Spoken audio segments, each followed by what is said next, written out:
In this lesson, we're going to take a deeper dive into how some of the topics we covered in the last chapter work specifically with radical functions. So the first thing we're going to do is we're going to try to recall a bit about how radicals work. So I'm going to give you two different problems, and we're going to have to take a look at what the difference is. So if I write radical 64, that's one way of expressing this problem.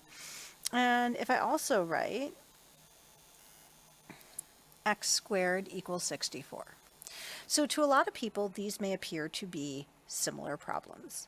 Let's look first at the x squared equals 64. So if I want to solve a quadratic equation, I can solve it using the square root property and take the square root of both sides. But I have to be careful. I need to be able to take the positive and the negative square root. Okay, so I end up with two solutions because I have a quadratic equation. X equals plus or minus 8. We can also see this if we solve by getting everything on one side. We could do x squared minus 64 equals 0, which gives us x minus 8 times x plus 8 equals 0, showing us clearly that we are going to have two solutions for x that will give us 0, positive 8 or negative 8. So let's now return to radical 64. So when I say radical 64, a lot of people think I'm actually asking the question I just solved, which are what are the two square roots of 64? But radical actually indicates only the positive square root. So the answer to radical 64, what is radical 64, is just 16.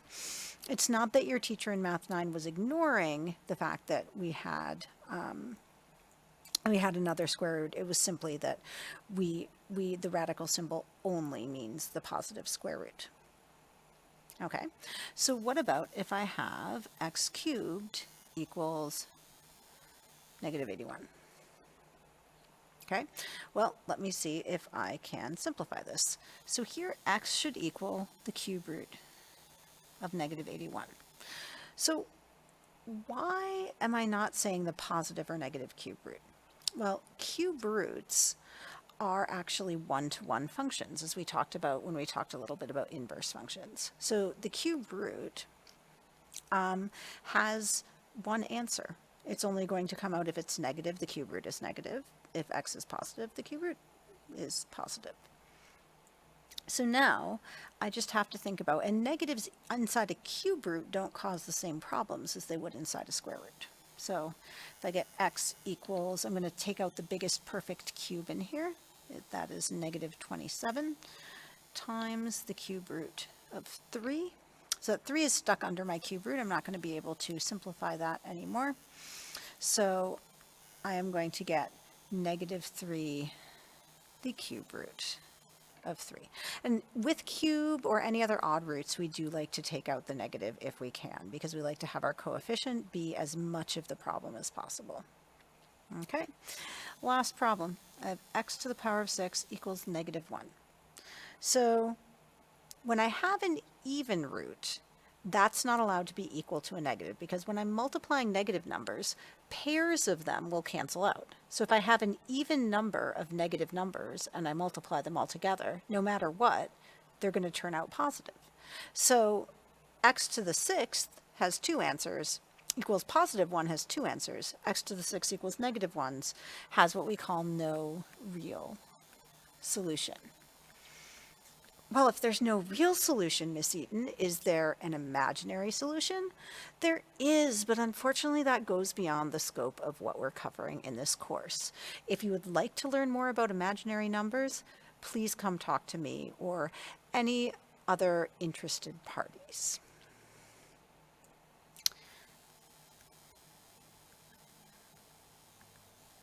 Okay, so we learned how to simplify square roots. Okay, so let's take what looks on the surface like a pretty simple problem. We want to take the square root of 16x squared and we want to simplify that. Okay, so let's see. Some of us would like to just be able to write, well, this is equal to 4x. You take the square root of 16 is 4, the square root of x squared should be x. Is it though? Well, let's see. Let's pick some x's and see for those x's what the square root of 16x squared is. If we make a statement with variables, it must be true for every value of the variable. Otherwise, we're going to need to change or qualify our statement in some way. So let's say x is 1. Well, what is 16x squared? It's square root of 16 times 1, which is just equal to 4 times 1, which is equal to 4x. Okay? So let's take x equals 0. This is the same as the square root of 16 times the square root of 0. And that gives us 4 times 0, which is equal to 4x. What about if I take x equals negative 1? So that's the square root of 16 times the square root of negative 1, the quantity squared. Here's the problem. When I square negative 1, it becomes positive 1. So when I take its square root, I get 4 times 1. So negative 1 and positive 1, I work out to be the same. But that's not the same as 4 times x. 4 times x would be 4 times negative 1, which would be negative 4. So this is actually the negative of 4 times x. So it would be negative 4 or positive 4, which is what we get in the end. So here's the problem. It's not true that this is equal to 4x for every value of x. And we see that the values that we're really going to have trouble with are these negative numbers, where when we square it, we lose the negative, but when we take the square root, we still continue to get back the positive. So how can I tell my math that I would like it to be 4x but just the positive of 4x? And so there's two different ways I can do that. One is I can separate my answer depending on whether x is positive, and I'm going to include 0 with the positives, even though it could really be included with either one, and where x is negative. So my solution is equal to 4x when x is positive, and it's equal to negative 4x when x is negative, because it's negative, negative, which gives me a positive. Another way to say that thing but positive is to use our new friend, the absolute value. So we can say that's the absolute value of 4x. We could also say it's 4 times the absolute value of x. So 4 times x but positive. Okay? It doesn't really matter whether you put your absolute value sign, because no matter what we put under the radical, we are going to be returned a positive, and that's the key thing. Okay, so a little bit of vocabulary. We have a radical, expression, or function. So when we're dealing with our friends, the radicals. So we have the radical sign. Okay, and our radical sign gives us what we call the principal or positive square root. Okay, that's what the radical sign does. Okay, for even indices. What is indices? Indices is the plural of the word index, and our index is the number here. Okay, so the principal root, and this is not just the square root, I'm going to put square root in brackets, it's the principal root for even indices, and for odd indices it gives the only root. The number that goes under here is called the radicand. And the reason we use the word radicand is I don't have to say the stuff that's underneath the square root every time I would like to refer to the stuff that's underneath the square root. I can just say radicand. Makes it a lot easier. Okay, so we have some restrictions that come along with the use of the radical sign, and those restrictions all go with the nth root of x for n being even. Okay, with odd numbered things, there's no restrictions about what you can put under the square root. There's no restrictions about what can come out. So the domain of our odd indexed radical functions and our range is just all real numbers. So what can go in to our radical function? Okay, x has to be greater than or equal to 0. what goes in.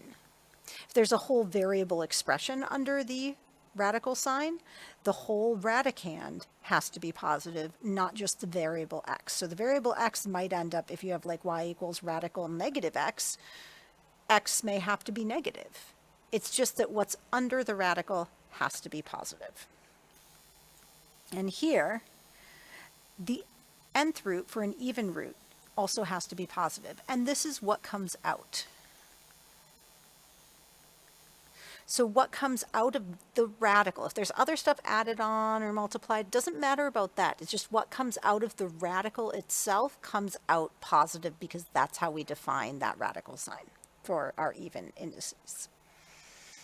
Okay, so what we are doing, and this is something that we did in the last unit, but for a lot of you may have been somewhat mystifying, and we are going to talk, hopefully it wasn't too mystifying, but we are going to just spend a little more time in detail of how we find domain and range of radical functions.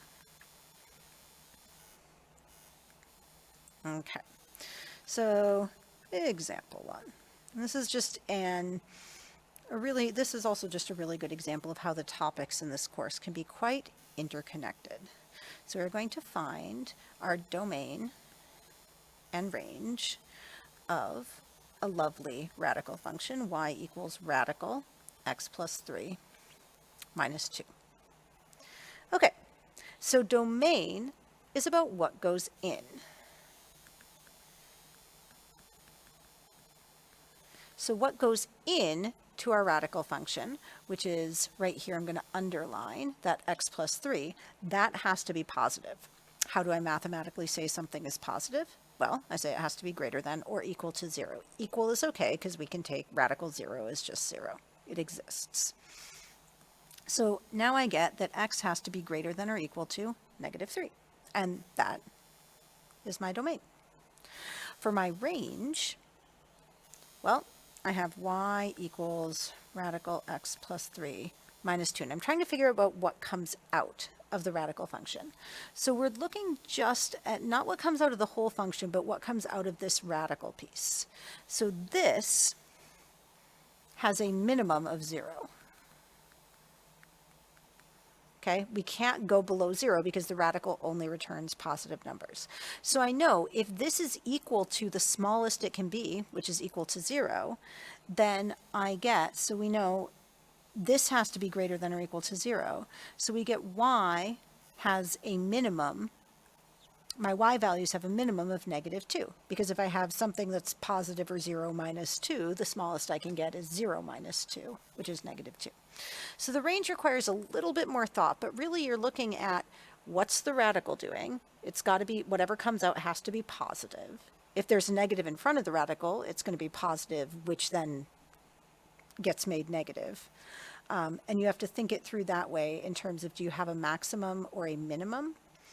And then how does your vertical translation, remember this is our vertical translation,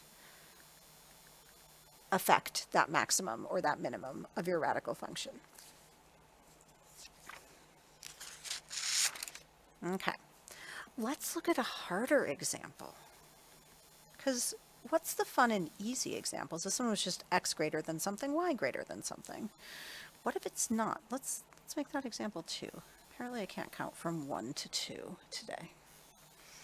So let's say we have y plus 5 equals negative radical 1 minus 3x.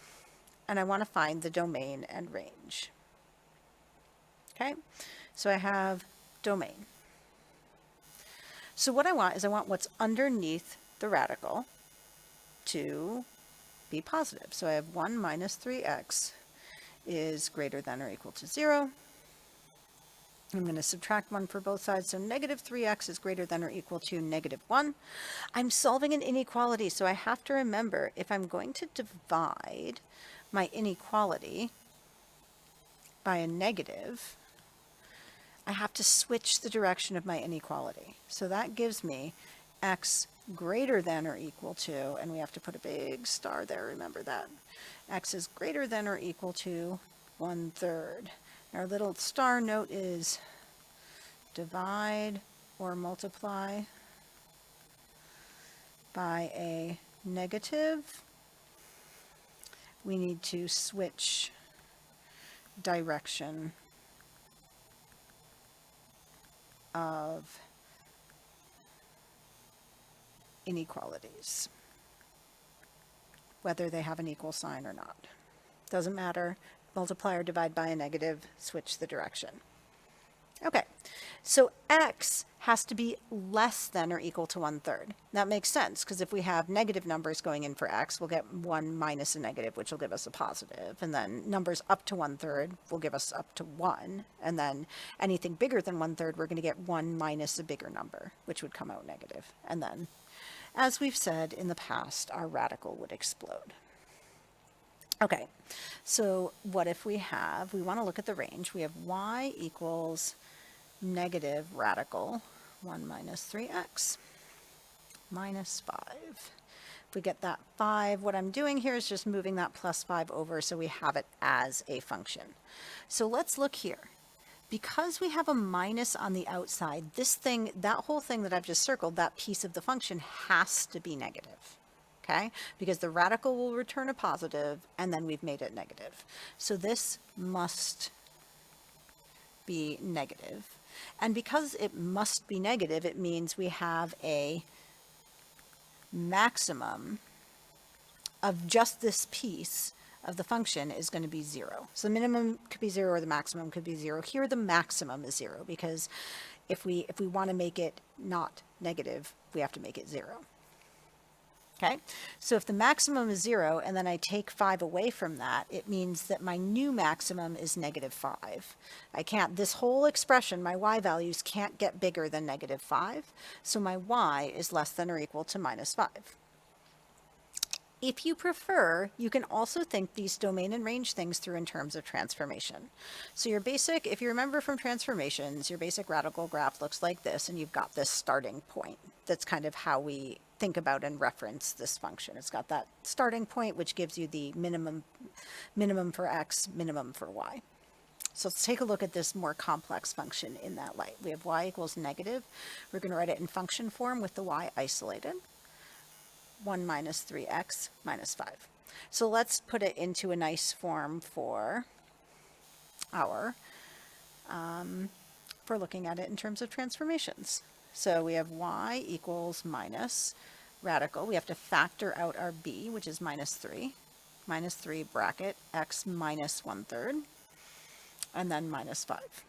So let's think about it. Here we're reflecting in the x-axis, the y direction, so it flips it down. So that means that our y is going to have a maximum and not a minimum.